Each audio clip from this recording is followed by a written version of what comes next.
Right. So ఈరోజు మిత్రులు కపిలవాయి దిలీప్ కుమార్ గారు తెలంగాణలో ఒక చైతన్య యాత్ర ప్రారంభించడం సంతోషకరమైన విషయం. మనం గత 78 సంవత్సరాలుగా అంటే దాదాపు 44 నుంచి మనం చూసినట్టయితే తెలంగాణలో అనేక పోరాటాలు జరిగినాయి. ఏ పోరాటం జరిగినా అధికారం చివరికి ఆధిపత్య కులాల చేతులకే చేరుకుంది. సో మరి ఇప్పుడున్నటువంటి తెలంగాణలో వాతావరణం ఏంటంటే బీసీ వాదం బహుజనవాదం అనేది ఈరోజు ప్రబలింది. సో అన్ని వర్గాల వారు బీసీ వాదాన్ని బహుజనవాదాన్ని మద్దతిస్తూ ఈ రంగంలోకి వస్తున్నారు. సో అదేవిధంగా మన కపిలవాయి దిలీప్ కుమార్ గారు కూడా ముఖ్యంగా ఇప్పుడు తెలంగాణ గ్రామీణ ప్రాంతాల్లో ఈ బీసీ వాదాన్ని బహుజనవాదాన్ని ఆయన ప్రచారం చేయడానికి ముందుకు రావడం సంతోషకరమైన విషయం.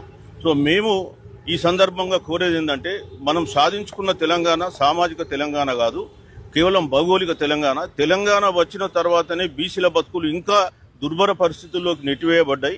తెలంగాణ రాకపూర్వం కనీసం బీసీ కార్పొరేషన్లల్లో సమైక్యాంధ్రాలన్న డబ్బులు ఇచ్చేది. కానీ తెలంగాణ వచ్చిన తర్వాత గత 11 సంవత్సరాలుగా బీసీ కార్పొరేషన్లన్నీ కూడా డబ్బులు లేకుండా అవి కూడా శుష్కించిపోయినాయి.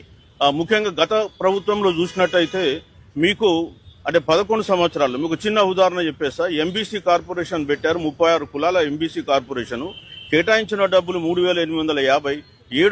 8 సంవత్సరాల్లో ఖర్చు పెట్టినటువంటి డబ్బులు కేవలం 19 కోట్లు, కేటాయించింది 3,850 కోట్లు, ఖర్చు పెట్టింది 19 కోట్లు.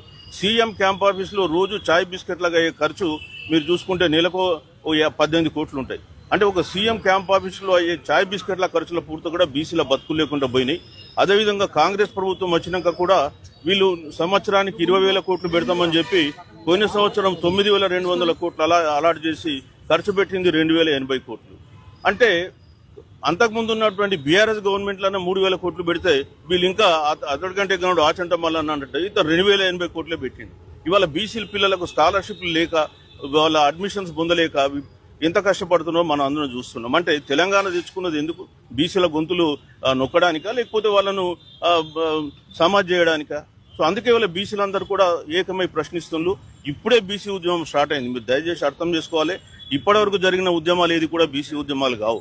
గత 1.5 ఇయర్ నుంచి బీసీ ఉద్యమం తెలంగాణ రాష్ట్రంలో స్టార్ట్ అయింది. ఇవాళ 42% పైన తెలంగాణలో ఒక బీసీల వార్ జరుగుతుంది. మరి ఈ యుద్ధంలో ఇప్పుడు ప్రజలు అర్థం చేసుకుంటున్నారు ఎవరు ఏ పార్టీ మాకు అనుకూలం, ఏ పార్టీ మాకు శత్రువులు.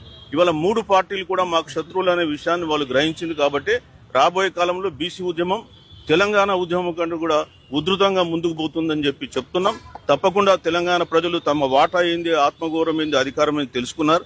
మేము కూడా ఇంతకు ముందే ఒక పుస్తకం కూడా రాయడం జరిగింది. ఈ తెలంగాణలో 25 రంగాలలో నేను విశ్లేషించిన ఏ రంగంలో కూడా బీసీలు లేరు, ఉన్న మాత్రమే బీసీలు. అంటే మరి మొత్తం మీరు ఉన్నటువంటి 5% ప్రజలే అన్ని రంగాల్లో మీరు ఉంటే మరి బీసీలు 90 అంటే బీసీలు అంటే మొత్తం ఇక్కడ మనం అనుకోవాల్సింది ఏంటంటే బీసీ ఎస్సీ ఎస్టీలు 90% జనాభా ఉన్నటువంటి వీళ్ళు మరి 5% కూడా లేకుండా పోవడం చాలా దురదృష్టకరమైన విషయం. కాబట్టి వారు ఏదైతే చేపట్టినారో ఈ కార్యక్రమం విజయవంతం కావాలని చెప్పి మనస్ఫూర్తిగా ఆశీర్వదిస్తాం. సామాజిక తెలంగాణ